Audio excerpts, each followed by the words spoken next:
Good morning વિદ્યાર્થી મિત્રો. રસાયણ વિજ્ઞાન આ લેક્ચરમાં તમારું સ્વાગત છે. રસાયણ વિજ્ઞાનમાં આપણા બે વિભાગના તત્વો એવું ભણતા હતા. સમૂહ નંબર 15, ત્યાર પછી સમૂહ નંબર 16 વિશેની માહિતી આપણે ભણ્યા અમુક બાબત. સમૂહ નંબર 16માં કયા કયા તત્વો સમાવેશ, એનું પ્રાપ્તિ સ્થાન, સામાન્ય ભૌતિક ગુણધર્મો, ત્યાર પછી રાસાયણિક ગુણધર્મો, રાસાયણિક ગુણધર્મો, ઓક્સિડેશન અવસ્થા, ઓક્સિજન તત્વ,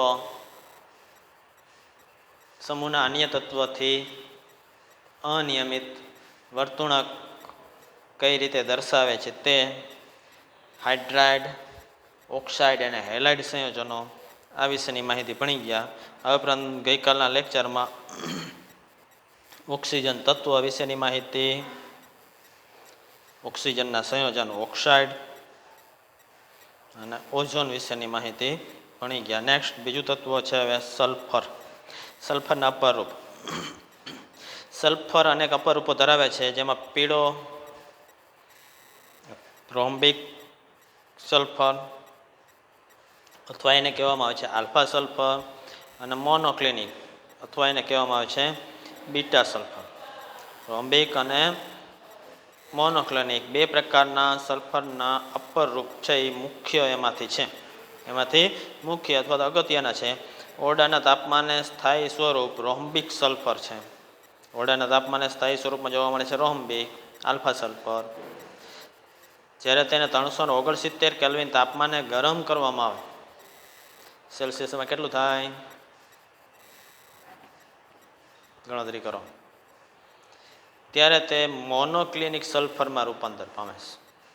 રોમ્બિક સલ્ફર આલ્ફા સલ્ફરને 369 કેલ્વિન તાપમાને ગરમ કરવામાં આવે એટલે મોનોક્લિનિક સલ્ફરમાં રૂપાંતર થશે.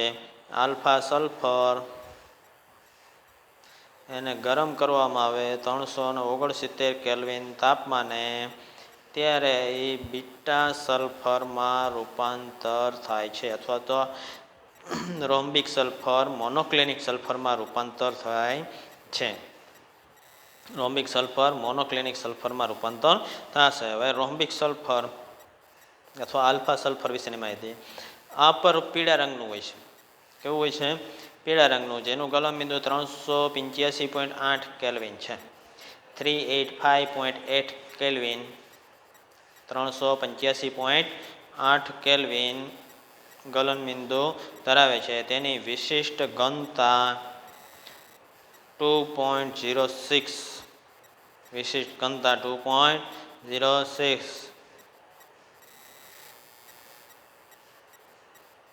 ઘનતા, વિશિષ્ટ ઘનતા છે 2.06 જોવા મળશે. રોમ્બિક સલ્ફરના સ્ફટિકોને રોલ સલ્ફરના CH2માં બનાવેલા દ્રાવણને ઉકાળીને બનાવાય છે. સ્ફટિક છે કેવી રીતના મેળવાય રોમ્બિક સલ્ફર અથવા આલ્ફા સલ્ફરના? તો આ સલ્ફરના CH2માં બનાવેલા દ્રાવણને ઉકાળવામાં આવશે એટલે એમાંથી એના સ્ફટિક મુક્ત થશે. તે પાણીમાં અદ્રાવ્ય છે, પરંતુ બેન્ઝીન, આલ્કોહોલ અને ઇથરમાં થોડી માત્રામાં દ્રાવ્ય હોય છે. બેન્ઝીન, આલ્કોહોલ અને ઇથરમાં થોડા પ્રમાણમાં દ્રાવ્ય હોય છે. તે CH2માં સંપૂર્ણ દ્રાવ્ય છે. કાર્બન ડાયસલ્ફાઇડમાં સંપૂર્ણપણે દ્રાવ્ય થાય છે. બેન્ઝીન, આલ્કોહોલ અને ઇથરમાં છે એ ઓછી માત્રામાં, થોડી માત્રામાં દ્રાવ્ય હોય છે. પાણીમાં અદ્રાવ્ય હોય છે, પરંતુ દ્રાવક તરીકે એનો ઉપયોગ થશે CH2 કાર્બન ડાયસલ્ફાઇડ. ફોસ્ફરસ માટે પણ પીળા ફોસ્ફરસ CH2માં દ્રાવ્ય થશે. હવે ત્યાર પછી બીજું સ્વરૂપ મોનોક્લિનિક અથવા બીટા સલ્ફર. બીજો સ્વરૂપ મોનોક્લિનિક અથવા બીટા સલ્ફર. તેનું ગલનબિંદુ આલ્ફા સલ્ફરનું 385.8 હતું, ઘનતા 2.08, જ્યારે અહીંયા છે ગલનબિંદુ 393 કેલ્વિન અને વિશિષ્ટ ઘનતા 1.98. એનો મતલબ આલ્ફા સલ્ફર કરતાં પ્રમાણમાં હલકું છે દળમાં. તે પણ CH2માં દ્રાવ્ય થશે, કાર્બન ડાયસલ્ફાઇડમાં દ્રાવ્ય થશે. આ સલ્ફરના સ્વરૂપને બનાવવા માટે એક ડીશમાં રોમ્બિક સલ્ફરને પીગાળવામાં આવે રોમ્બિક સલ્ફરને પીગાળવામાં આવે અને ત્યાર પછી એને ઠંડો પડવામાં આવે એટલે પોપડો બની જશે, સ્ફટિક બની જશે. આ પોપડામાં 2 છિદ્ર કરવામાં આવે અને બાકી રહેલા પ્રવાહીને કાઢી લેવામાં. ઉપરથી જે પોપડો બનેલો એમાં છિદ્ર બનાવીને પ્રવાહી ઉપરથી કાઢી લેવામાં આવે છે. આ પોપડાને દૂર કરવાથી બીટા સલ્ફરના રંગવિહીન સોયાકાર સ્ફટિક બને છે. પોપડાને દૂર કરવામાં આવે એટલે બીટા સલ્ફરના રંગવિહીન સ્ફટિકો તૈયાર થાય, સોયાકાર, જે મોનોક્લિનિક અથવા બીટા સલ્ફર છે. તે 369 કેલ્વિન તાપમાન 369 કેલ્વિન તાપમાનથી ઊંચા તાપમાને સ્થાયી હોય છે. રોમ્બિક સલ્ફર. આલ્ફા સલ્ફર ઓરડાના તાપમાને સ્થાયી. રોમ્બિક સલ્ફર મોનોક્લિનિક 369 કેલ્વિનથી ઊંચા તાપમાને સ્થાયી હોય છે. તેનાથી નીચા તાપમાને આલ્ફા સલ્ફરમાં રૂપાંતર થાય. નીચા તાપમાન લઈ જવામાં આવે એટલે રૂપાંતર થઈ જશે આલ્ફા સલ્ફરમાં. તેનાથી વિપરીત આલ્ફા સલ્ફર 369 કેલ્વિનથી નીચા તાપમાને સ્થાયી હોય છે. વિપરીત આલ્ફા સલ્ફર 369 કેલ્વિનથી નીચા તાપમાને સ્થાયી જોવા મળે છે. Alpha sulphur. બીટા સલ્ફર 369 કેલ્વિનથી ઊંચા તાપમાને સ્થાયી હોય છે. એટલે આ પ્રમાણે આલ્ફા અને બીટા કયા તાપમાને સ્થાયી હોય છે? 369 કેલ્વિન તાપમાને બંને સ્વરૂપ સ્થાયી હોય છે. આ તાપમાનને સંક્રાંતિ તાપમાન કહેવામાં આવે છે. 369 એ આલ્ફા અને બીટા બંને સ્વરૂપ સ્થાયી હોય છે, બંને અપરૂપ સ્થાયી છે, એટલે એને કહેવામાં છે સંક્રાંતિ તાપમાન. એનાથી નીચા તાપમાને 369 નીચા તાપમાને આલ્ફા સ્વરૂપ, 369થી ઊંચા તાપમાને બીટા અપરૂપ સ્થાયી જોવા મળશે. રોમ્બિક અને મોનોક્લિનિક બંને સલ્ફરમાં એસિડ અણુ હોય છે. સલ્ફરના 8 પરમાણુ જોડાઈને આણ્વીય રચના થાય છે. આ એસિડ અણુ સંકુલિત થઈને વિવિધ સ્ફટિક બંધારણો આપે છે. આ બંને સ્વરૂપમાં S8 વલય ગડીવાળા હોય છે. એસિડ વલય જે હશે ગડીવાળા, ક્રીઝ થયેલી હોય એ પ્રમાણે હોય છે. અને મુગટ ક્રાઉન છે એ બનાવશે, ગડીવાળા બને છે એટલે એનો આકાર છે એ ક્રાઉન મુગટ આકારનો બનતો જોવા મળે છે. આ બંધારણીય પરિમાણોને આકૃતિમાં દર્શાવેલા છે. S8 સ્વરૂપ જે આવશે રોમ્બિક અને મોનોક્લિનિક સલ્ફર બતાવેલું છે. એસિડ બંધારણ તો ક્રાઉન આકારનું છે જોવા મળશે. રોમ્બિક સલ્ફરમાં ગળી વળેલો હોય તેવું મુગટ ટાઈપનું છે જોવા મળશે. જેમાં 2 સલ્ફર વચ્ચેની બંધ લંબાઈ 204 pm. સલ્ફર વચ્ચેની બંધ લંબાઈ જોવા મળશે 204 pm. અહીંયાનો જે ખૂણો જોવા મળશે 107° જોવા મળે છે. એટલે મુગટ રોમ્બિક સલ્ફર. 2 દાયકાના સલ્ફરના અનેક પ્રકારોને સંશ્લેષિત કરવામાં આવ્યા. 2 સિવાયના બીજા ઘણા બધા અપરૂપ છે એ મેળવવામાં આવ્યા, જેમાં 6 થી 20 સલ્ફર પરમાણુ 6 થી 20 સુધીના સલ્ફર પરમાણુ ધરાવતા હોય એવા પણ આવા જુદા જુદા છે એ સલ્ફર હવે ત્યાર પછી અપરૂપો મેળવવામાં આવે છે. જેમાંથી S6 વલય છે એ ચેર ખુરશી સ્વરૂપ ધારણ કરે છે. S6 સ્વરૂપ છે એ વલય આકાર છે એ ધારણ કરશે. S6 પ્રકારનું જોવા મળે છે, જે ચેર ફોર્મ તરીકે ઓળખવામાં છે. ચેર સ્વરૂપ, ખુરશી સ્વરૂપ બંધારણ છે એ ધરાવે છે. S6 સ્વરૂપ જેનું બંધારણ બાજુમાં લખેલું છે, જેમાં SS 2 સલ્ફર વચ્ચેનો બંધ લંબાઈ 205.7 pm, બહુ જાજો ફરક નથી, આગળ 204 હતો. બંધ કોણ 102, બંધ કોણ છે એ 102.2 અંશ જેટલો જોવા મળશે. 102.2 અંશ જેટલો જોવા મળે છે. એટલે આ મુજબ છે એ સલ્ફર 6 થી 20 પરમાણુઓ વચ્ચે છે એ જોવા મળશે. આ પ્રમાણેના S6 પ્રકારનું સ્વરૂપ જોયું આપણે. આ આણ્વીય પરિમાણોને આકૃતિમાં દર્શાવ્યા પ્રમાણે ઊંચા તાપમાને 1000 કેલ્વિન તાપમાને મુખ્ય સ્પીસી તરીકે S2 તરીકે હોય છે. 1000થી વધુ તાપમાને છે S2 હોય છે અને O2ની જેમ છે અણુચુંબકીય જોવા મળશે. O2ની જેમ છે અણુચુંબકીય બંધારણ ધરાવશે. એટલે કે આણ્વીય બંધારણમાં S2ની અંદર ઇલેક્ટ્રોન છે અયુગ્મિત જોવા મળે છે. એટલે આ પ્રમાણેનું સલ્ફર વિશેની માહિતી. કોયડો છે. સલ્ફરનું કયું સ્વરૂપ અનુચુંબકીય વર્તણૂક દર્શાવશે? બાષ્પ અવસ્થામાં સલ્ફરને આંશિક રીતે H2 અણુ તરીકે અસ્તિત્વ ધરાવે છે. O2ની જેમ બંધ પ્રતિકારક પાઇ સ્ટાર કક્ષકોમાં અયુગ્મિત ઇલેક્ટ્રોન, તેથી અનુચુંબકીય હોય છે. એની આણ્વીય ઇલેક્ટ્રોન રચનામાં પાઇ સ્ટારની અંદર અયુગ્મિત ઇલેક્ટ્રોન હોય છે, તેથી અનુચુંબકીય જોવા મળે છે. એટલે આ મુજબ છે એ સલ્ફર એના વિશેની માહિતી. નેક્સ્ટ, સલ્ફર ડાયોક્સાઇડ SO2 એની બનાવટ. જ્યારે સલ્ફરને હવા અને ઓક્સિજન સાથે બાળવામાં આવે, હવા અથવા ઓક્સિજન સાથે સળગાવવામાં આવે ત્યારે સલ્ફર ટ્રાયોક્સાઇડના થોડા પ્રમાણ પ્રમાણ 6 થી 8% બને અને બાકીનો છે એ સલ્ફર ડાયોક્સાઇડ બનશે. સલ્ફર એને O2 સાથે એટલે કે હવામાં બાળવામાં આવે છે, ગરમ કરવામાં આવે છે.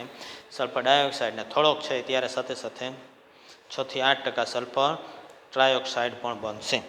પ્રયોગશાળામાં સલ્ફાઇટની મંદ સલ્ફ્યુરિક એસિડ સાથેની પ્રક્રિયાથી સલ્ફર ડાયોક્સાઇડ SO2 વાયુ છે એ બને છે. સલ્ફર ડાયોક્સાઇડ બનાવો હોય લેબોરેટરીમાં તો સલ્ફાઇડ SO3-2 જેને કહેવામાં sulphide, sodium sulphide, potassium sulphide, એક ખનિજની H2SO4 મંદ સલ્ફ્યુરિક એસિડ એમાંથી H+ સાથે પ્રક્રિયા થશે એટલે એમાંથી સલ્ફર ડાયોક્સાઇડ નિપજ તરીકે મળે છે. એટલે આ પ્રમાણે સલ્ફર ડાયોક્સાઇડ મળશે. ઔદ્યોગિક રીતે સલ્ફાઇડ અયસ્કોના ભૂંજનથી ઉપનિપજ તરીકે સલ્ફર ડાયોક્સાઇડ મળશે. સલ્ફાઇડ અયસ્કોના ભૂંજન કરવામાં આવે ઔદ્યોગિક રીતે ખનિજ મેળવવામાં આવશે, સલ્ફાઇડ ખનિજ, એનું ભૂંજન કરવામાં આવે એટલે સલ્ફર ડાયોક્સાઇડ મુક્ત થાય. આગળ પણ આપણે ભૂંજનની અંદર જોઈ ગયા. FeH2 ગરમ કરવામાં આવે O2 સાથે ગલનબિંદુથી નીચા તાપમાને એટલે Fe2O3 અને SO2 સલ્ફર ડાયોક્સાઇડ વાયુ ઉપનિપજ તરીકે મળે. એટલે ઔદ્યોગિક રીતે આ પ્રમાણે છે એ સલ્ફર ડાયોક્સાઇડ છે એ મેળવવામાં આવે છે. આ વાયુને શુષ્ક કર્યા બાદ દબાણ દ્વારા પ્રવાહીકૃત કરવામાં આવે છે અને સ્ટીલના સિલિન્ડરમાં ભરવામાં આવે છે. આ પ્રમાણે સલ્ફર ડાયોક્સાઇડ ગરમ કરવામાં શુષ્ક કર્યા પછી સ્ટીલના સિલિન્ડરમાં દબાણ સાથે છે ભરવામાં આવે એટલે પ્રવાહી સ્વરૂપમાં રૂપાંતર થશે. પ્રવાહીમાં રૂપાંતર કરીને એનો સંગ્રહ કરવામાં આવશે. જ્યારે જરૂર પડે ત્યારે એનો ઉપયોગ કરી શકાય. એટલે આ મુજબ સલ્ફર ડાયોક્સાઇડ SO2 પ્રયોગશાળામાં સલ્ફાઇડ ખનિજોની H2SO4 સાથેની પ્રક્રિયા દ્વારા થોડાક પ્રમાણમાં અશુદ્ધ બનાવ હોય સલ્ફરને ઓક્સિજન સાથે સળગાવવામાં આવે અને ઔદ્યોગિક રીતે સલ્ફાઇડ અયસ્ક છે એના ભૂંજન દ્વારા SO2 સલ્ફર ડાયોક્સાઇડ મળે છે. હવે તેના ગુણધર્મો.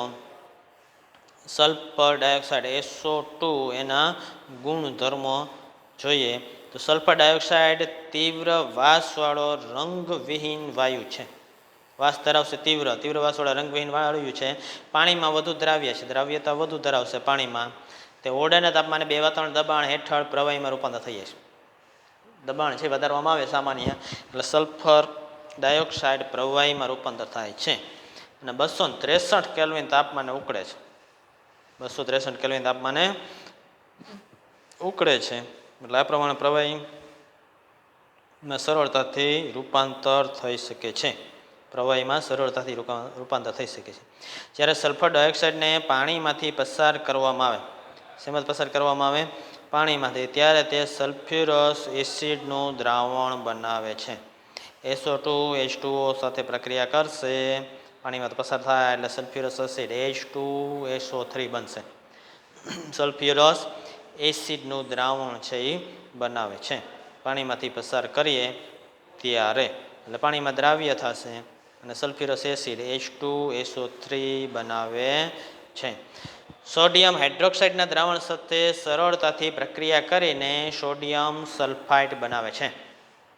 સોડિયમ હાઇડ્રોક્સાઇડના દ્રાવણ સાથે શું બનાવે છે? Sodium sulphide NaOH + SO2 Na2SO3 sodium sulphide બનાવે છે.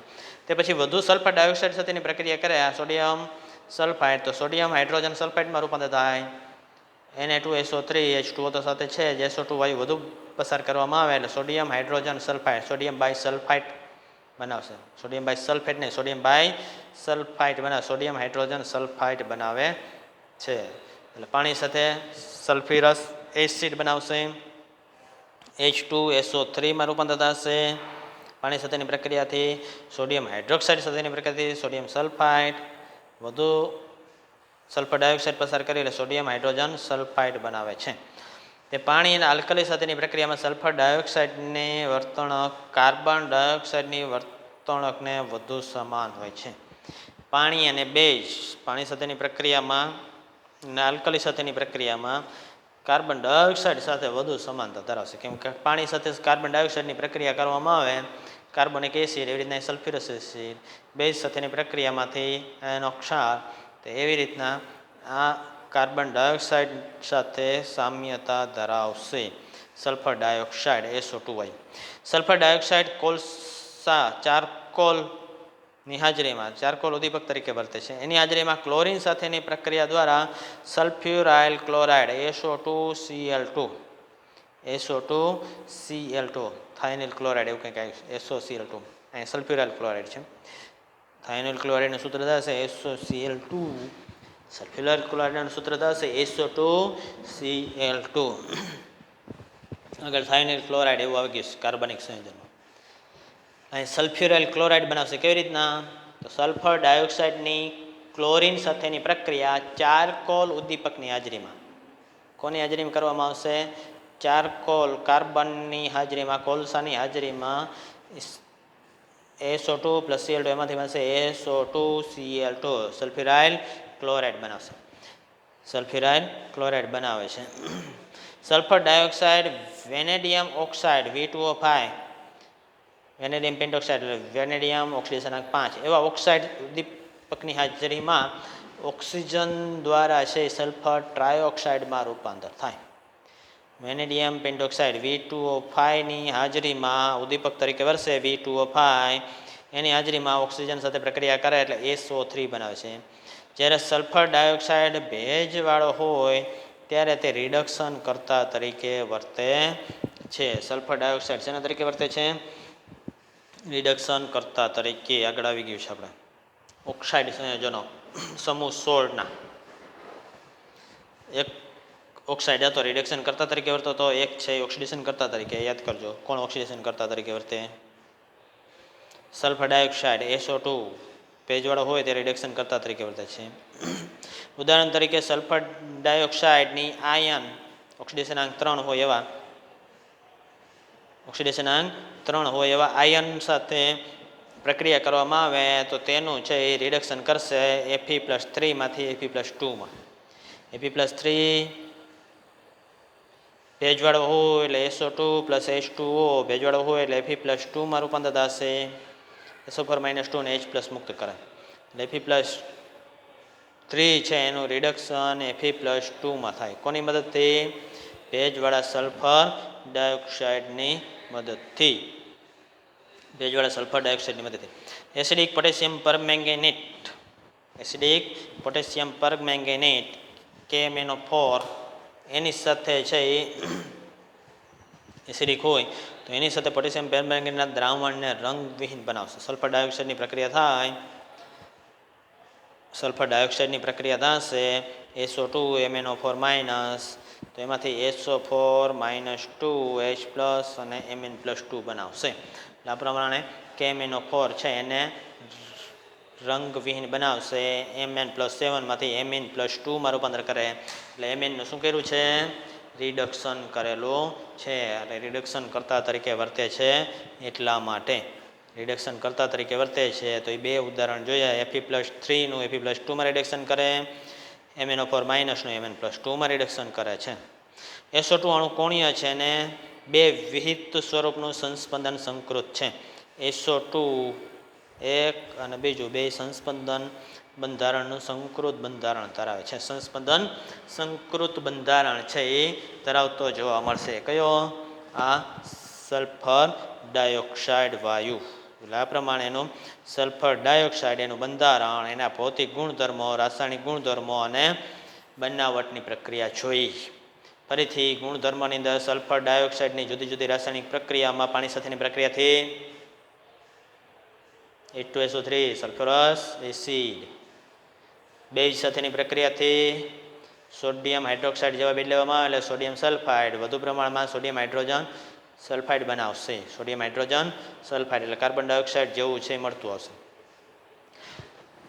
ચારકોલની હાજરીમાં ક્લોરીન સાથેની પ્રક્રિયાથી સલ્ફ્યુરાઇલ ક્લોરાઇડ. વેનેડિયમ પેન્ટોક્સાઇડ જેવા ઉદ્દીપકની હાજરીમાં ઓક્સિજન સાથેની પ્રક્રિયાથી SO3 સલ્ફર ટ્રાયોક્સાઇડ બનાવશે. રિડક્શન કરતા તરીકે વર્તે તેના બે ઉદાહરણ Fe+3નું રિડક્શન Fe+2માં કરશે. MnO4 માઇનસનું રિડક્શન Mn+2માં કરે છે અને તેનો આકાર. નેક્સ્ટ હવે ઉપયોગો. સલ્ફર ડાયોક્સાઇડનો ઉપયોગ ક્યાં થશે તો શર્કરા પેટ્રોલિયમના શુદ્ધિકરણમાં સલ્ફર ડાયોક્સાઇડ SO2 વાયુ વપરાય છે.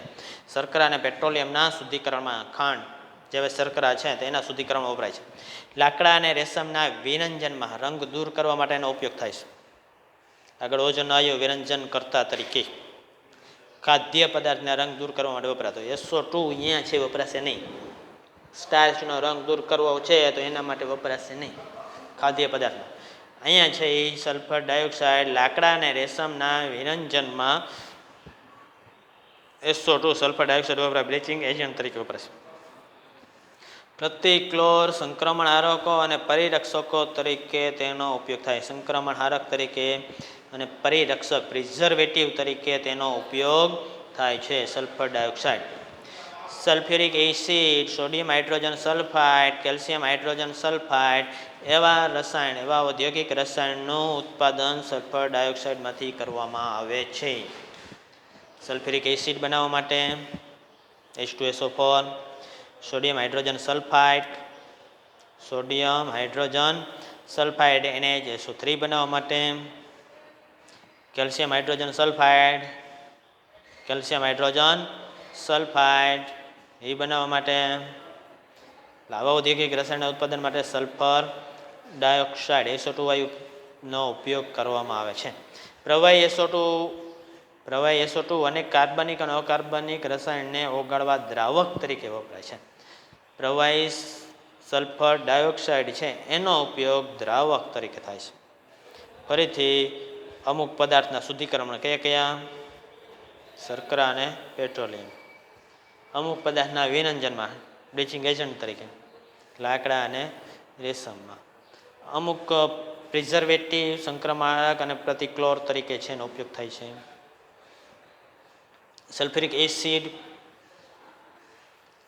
Sodium hydrogen sulphide, calcium hydrogen sulphide તેવા રસાયણના ઉત્પાદનમાં આનો ઉપયોગ કરવામાં આવે છે.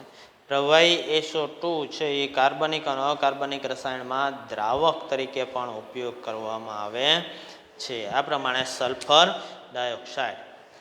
ત્યાર પછી લખાણ સંબંધી પ્રશ્નો છે એ હોમવર્કમાં લખવાનું છે તમારે.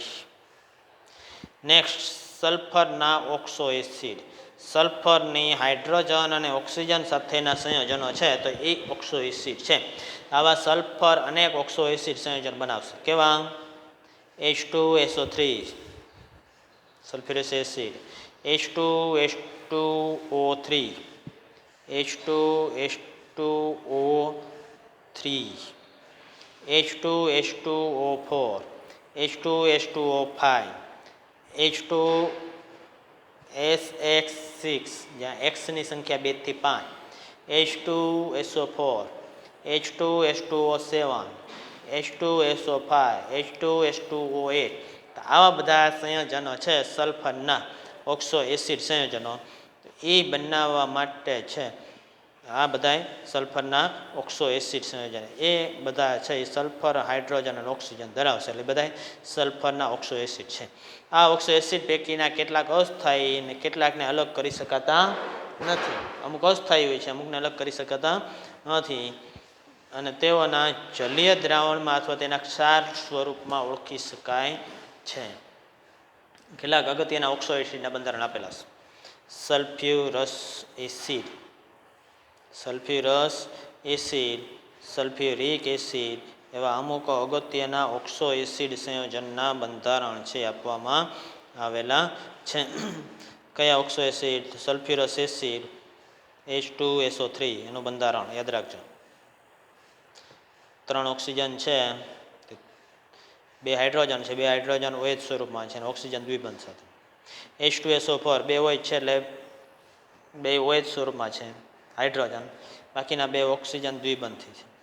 H2S2OH ડાયસલ્ફ્યુરિક એસિડ, પણ વચ્ચે છે એ પેરોક્સો બંધ રહેલો છે, ઓક્સિજન ઓક્સિજન જોડાયેલો, પેરોક્સો ડાયસલ્ફ્યુરિક એસિડ, આ પેરોક્સો બંધ રહેલો છે પેરોક્સાઇડ સ્વરૂપમાં ઓક્સિજન, એટલે H2S2O8, જેમાં બે હાઇડ્રોજન છે OH સ્વરૂપમાં, બાકીના ઓક્સિજનમાંથી 4 ઓક્સિજન છે એ દ્વિબંધથી અને બે છે એ બે સલ્ફરના જોડાણ માટે પેરોક્સાઇડ સ્વરૂપમાં જોડાયેલા છે. આ H2S2O8 માટેનું બંધારણ. ત્યાર પછી પાયરોસલ્ફ્યુરિક એસિડ અથવા ઓલિયમ. સલ્ફ્યુરિક એસિડના બે અણુમાંથી OH એક અને બીજો OH, એમાંથી પાણીનો અણુ દૂર થાય. શું દૂર થશે? પાણીનો અણુ. એટલે બે ઓક્સિજન દ્વારા જોડાય જાય એટલે એને કહેવામાં છે પાયરોસલ્ફ્યુરિક એસિડ. H2S2O7 એનું બંધારણ. સલ્ફ્યુરિક એસિડનું બંધારણ છે એમાં બે OH છે એકબીજા સાથે જોડાઈ જાય, પાણીનો અણુ દૂર થઈ જાય. અહીંયા OH અને આમાં પણ OH હોય, પાણીનો અણુ દૂર થાય એટલે એક ઓક્સિજન વચ્ચે જોડાઈ જશે એટલે એને કહેવામાં છે પાયરોસલ્ફ્યુરિક એસિડ. આ પ્રમાણેના સલ્ફરના ઓક્સો એસિડના બંધારણ જોવા મળે છે. હવે પછી આપણે નેક્સ્ટ સલ્ફ્યુરિક એસિડ એની બનાવટ વિશેની માહિતી મેળવવાની છે. નેક્સ્ટ લેક્ચરમાં આપણે જોઈશું. Thank you very much. અત્યારે જે સલ્ફરના ઓક્સો એસિડ જોયા છે એ બધા બંધારણ છે એ 3 વખત લખવાના છે. તમે જે 2 વખત હોમવર્કમાં લખો એ સિવાયના. રેડી? ઓકે.